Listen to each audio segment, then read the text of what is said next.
But what does that mean? So Ibn Qayyim rahimahullah, he explains that in a little bit more details. Continuing in his paragraph, he says rahimahullah ta'ala, في أركان الشكر, like the pillars of shukr, being grateful.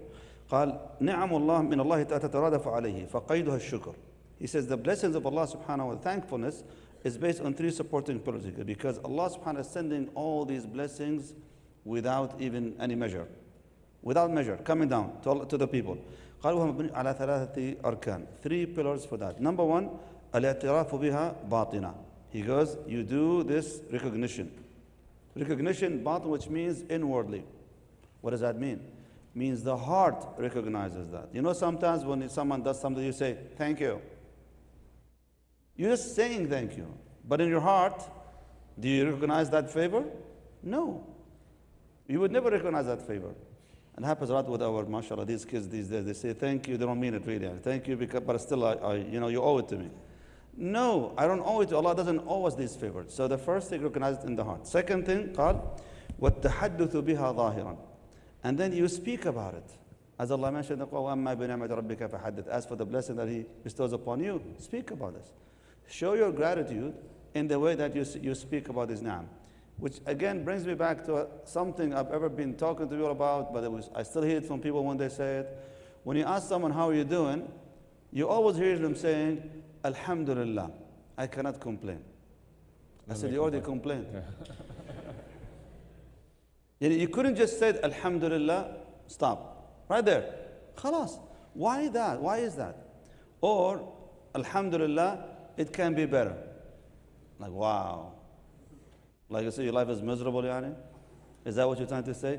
So again, to be grateful, it has to come from the heart. And then you speak about it properly. And the third one, he said, the third pillar, about being grateful to Allah subhanahu wa ta'ala. قال وتصريفها في مرضات الله ووليها سبحانه وتعالى.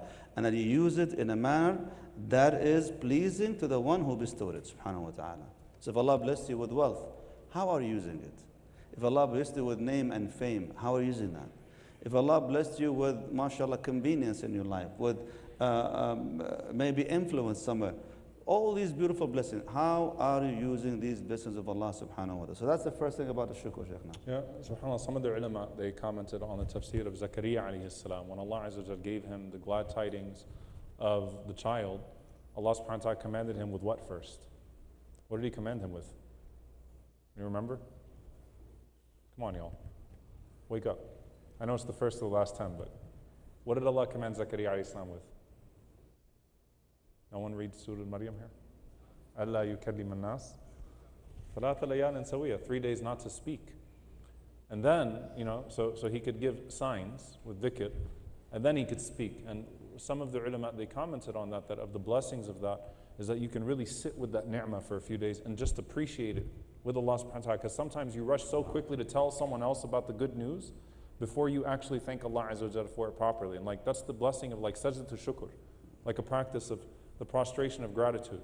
Before, when you get the good news, before you post about it, before you call somebody, before you tell someone about it, sit with it, alhamdulillah, between you and Allah subhanahu wa ta'ala, and really, embed it inside of you, and really let that gratitude find fruit in your heart first. And then alhamdulillah, then amma bi ni'mati rabbika fahaddith, then praise Allah subhanahu wa ta'ala for it when speaking to other people. This is not from a place of boasting, because Allah Azza wa Jalla tells us in Surah Al-Fajr that there are those who, when Allah Azza wa Jalla blesses them with something, يَقُولُ رَبِّي أَكْرَمًا. He says, my Lord has honored me. But He's not saying it from a place of gratitude. He's saying it from a place of arrogance. He's saying it, in fact, to escape the action of good. To say, clearly Allah loves me, like the man with 2 gardens in Surah Al-Kahf. Clearly Allah loves me because He gave me a lot. I had this experience, I've spoken about it, subhanAllah. One time I was speaking to a brother, may Allah guide him. I hope He has already guided him away from this practice, but he has he sells alcohol. And I was trying to invite him to come to the masjid and to reconsider his ways. And he said, Amma ana Rabbi bihibni. My Lord loves me.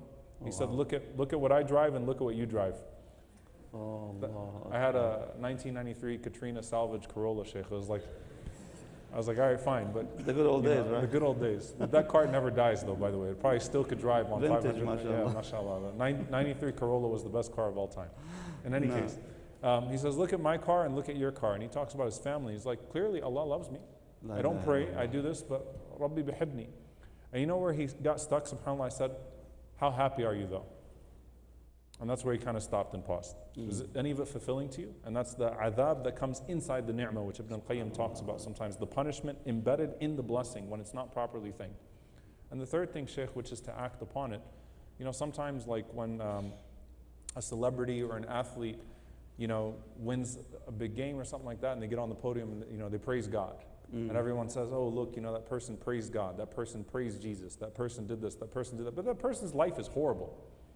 Like there's nothing that's exemplary about them, but hey, they had a great statement that they made. It's empty at that point.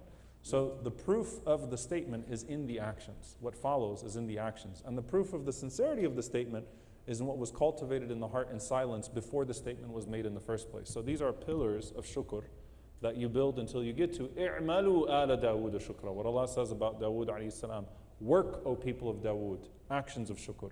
Use what Allah gave you of His blessings to be a blessing, to do more good. And that is how you thank Allah for the faculties that He's given to you. So saying Alhamdulillah by tongue is not sufficient. Absolutely not. You're going to have to prove it.